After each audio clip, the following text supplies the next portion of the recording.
मित्रों नमस्कार। मैं सुभाष शुक्ला आपके सामने हाजिर हूँ इंग्लिश वाला लेकर के। और आज हम बात करने वाले हैं बेसिक से। अगर आप इंग्लिश से डरते हैं या अगर आपको इंग्लिश समझ में कम आती है, आपको ऐसा लगता है कि इंग्लिश एक समाज में जैसे लोगों ने इसको हवा बना के रखा है, तो आप मेरे साथ जुड़ सकते हैं। विश्वास करिए, अगर आप का साथ बना रहा तो मैं आपको स्टेप बाय स्टेप एक ऐसे स्थान पे ले जाऊंगा जहां से आप महसूस करेंगे कि हाँ, मैं सही जगह पे आया था। विश्वास करिए, इंग्लिश बहुत ही सरल है। तो आज हम शुरू करने वाले हैं इंग्लिश ग्रामर, और उसमें भी बिल्कुल बेसिक से। अगर आपको आई थिंक एबीसीडी भी नहीं आती तो कोई टेंशन नहीं, आती है तो बहुत अच्छी बात है। लेकिन अगर बिल्कुल भी नहीं आती है तो कोई चिंता की बात नहीं है। बिल्कुल शून्य से, जीरो से स्टार्ट करते हैं। तो सबसे पहले बात कर लेते हैं बेसिक इंग्लिश ग्रामर में। अगर इंग्लिश ग्रामर की बात की जाए, वैसे किसी भी लैंग्वेज की बात की जाए, किसी भी भाषा की बात की जाए, तो उसकी एक बेसिक यूनिट होती है। ऐसे इंग्लिश में जो इंग्लिश की एक बेसिक यूनिट है वो आप जानते हैं, वो होता है लेटर। होता है आपका लेटर। इसको आप इसके एक स्टेप और पहले चले, एक स्टेप और आगे चले तो आप पाएंगे, इट मीन्स पीछे चले तो आप पाएंगे कि हम इसको कह सकते हैं साउंड।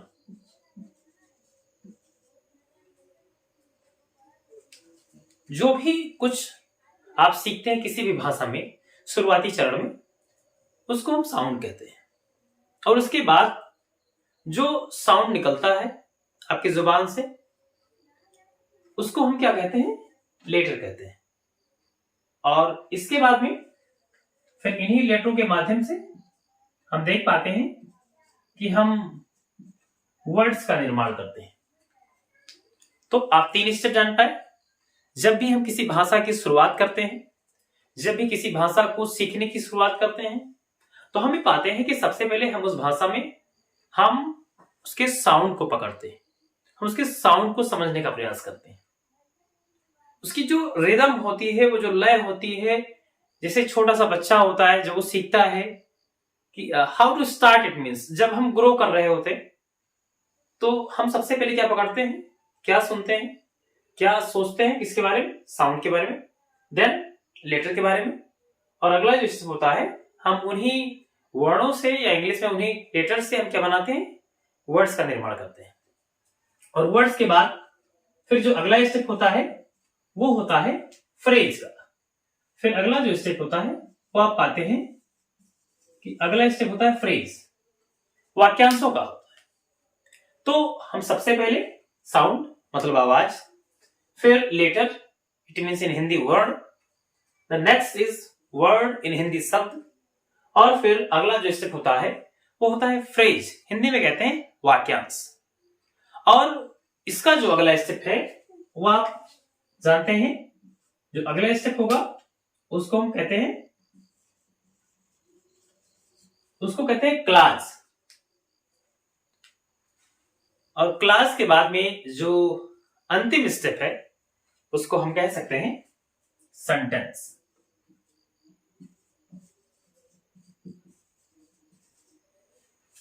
तो इस तरह से हम किसी भी भाषा की शुरुआत करते हैं। बेसिक स्ट्रक्चर होता है। इंग्लिश में अगर आप शुरुआत करना चाहते हैं, अगर आप शून्य हैं, अगर आप बिल्कुल नहीं जानते या आप इतना जानते हैं फिर भी आप डरते हैं कि हम कहां से शुरू करें, आखिर वो कौन सा, जैसे कोई ना कोई तो प्लेटफॉर्म जरूर होगा, आपको कहीं ना कहीं से शुरू तो जरूर करना होगा। मेरे भी बहुत सारे छात्र, बहुत सारे ऐसे बच्चे थे जो बार बार ये रिक्वेस्ट कर रहे थे कि सर आप सोशल मीडिया प्लेटफॉर्म पे आइए और पढ़ाइए। 10-12 सालों से पढ़ा रहा हूं, लेकिन फिर भी एक ऐसा था कि मैं सोच रहा था ठीक है, कोई दिक्कत नहीं, लेकिन मुझे एहसास हुआ ड्यूरिंग कोविड कि नहीं, ये पर्याप्त नहीं है, मुझे और आगे बढ़ना चाहिए। और बहुत से ऐसे बच्चे हैं समाज में जो गरीब हैं, जिनके पास पैसा नहीं है, जो मेरे पास नहीं आ सकते हैं, या बहुत से ऐसे लोग हैं जो डरते हैं, पूछना नहीं चाहते हैं। तो उनको एक ऐसा माध्यम चाहिए जिससे जो टीचर हो वो सवाल खुद ही करे और उसका जवाब भी खुद ही दे। तो मैं आ गया हूं आपके साथ, आपके सारे सवालों का जवाब देने के लिए, आपके सारे सवालों को खुद से करने के लिए। अब मैं वो सारे सवाल खुद से ही करूंगा और खुद ही उसका जवाब दूंगा, प्रयास करूंगा एक उचित और सटीक जवाब देने का। खैर, तो आते ही ध्यान दें, मैंने कहा सबसे पहले क्या होता है? साउंड, फिर क्या होता है? लेटर, देन वर्ड, फिर फ्रेज, अगला क्या स्टेप है? क्लास, और लास्ट में क्या होता है? सेंटेंस। इन सबकी हिंदी भी जान लेते हैं। वैसे जब कोई बच्चा शुरुआत करता है तो थोड़ा लालयित होता है अपनी मातृभाषा में, जो उसकी डायलेक्ट होती है कि उसमें समझने का कि हमारी भाषा में इसको क्या कहते हैं। तो हम लोग हिंदी अच्छे से समझते हैं। तो साउंड को हम कह लेते हैं आवाज, स्वर, जो भी आप समझ रहे हैं। अगला आपका लेटर है, हिंदी में इसको कहते हैं वर्ण या अक्षर भी कहा जाता है। अगला स्टेप है जब हम किसी लेटर से शब्दों का निर्माण करते हैं, वर्ड्स का निर्माण करते हैं, हिंदी में इसको शब्द कहा जाता है। और जो शब्दों का समूह होता है उसको हम फ्रेज कहते हैं, हिंदी में कहते हैं वाक्यांश। और अगला स्टेप है, इसी फ्रेज से फिर निर्माण होता है क्लास का। छोटे छोटे क्लास आगे चल करके एक बड़े वाक्य का निर्माण करते हैं, एक बड़े स्ट्रक्चर का निर्माण करते हैं, जो आसानी से अपनी बात को रखने के लिए आपको एक सबसे आसान माध्यम होता है अपनी बात को प्रकट करने का, अपनी बात को सामने रखने का।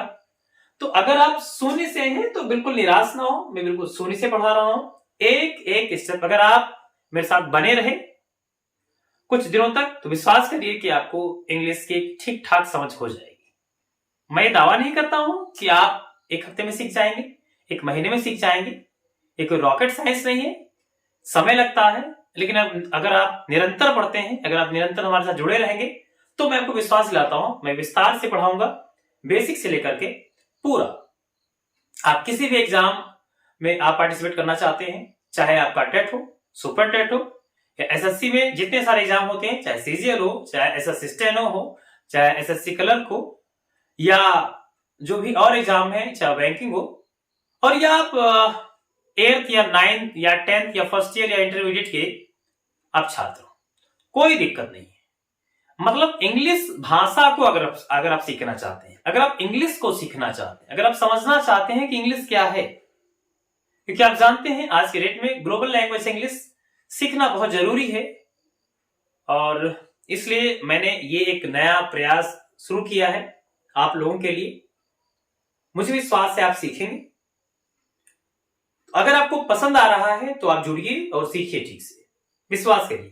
और अपनी जो आपके आई थिंक एडवाइस हो वो भी आप दे सकते हैं। अगर आपको लगता है कि मैंने कुछ आई थिंक प्रयास कम किया है, मुझे और अच्छा इंप्रूव करना चाहिए, या और ऐसा क्या करें कि और अच्छे से मैं आपको बता पाऊं, तो उसके लिए आप आपका जो कमेंट बॉक्स है वो खुला हुआ है, आप सलाह दे सकते हैं, आप सुझाव दे सकते हैं कि ऐसा करना चाहिए तो और अच्छा हो सकता है।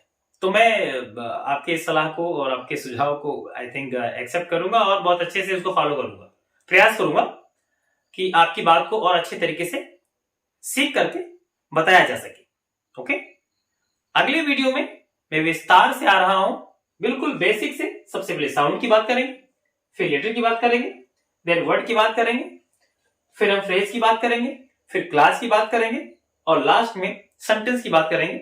और फिर हम शुरुआत करते हैं एक अच्छे माहौल में, एक अच्छे एटमॉस्फेयर को क्रिएट करने के बाद, जिसे हम लोग सब अच्छे से समझ सकें कि वास्तव में इंग्लिश एक हवा नहीं है, इंग्लिश बहुत आसान लैंग्वेज है। मुझे ऐसा लगता है कि बहुत आसान है, और अगर मुझे इंग्लिश आ सकती है तो व्हाई नॉट यू? आपको क्यों नहीं? आपको भी आ सकती है, बस विश्वास करना पड़ेगा। थैंक यू, मिलते हैं अगले वीडियो में और पढ़ते हैं साउंड। थैंक्स, जय हिंद।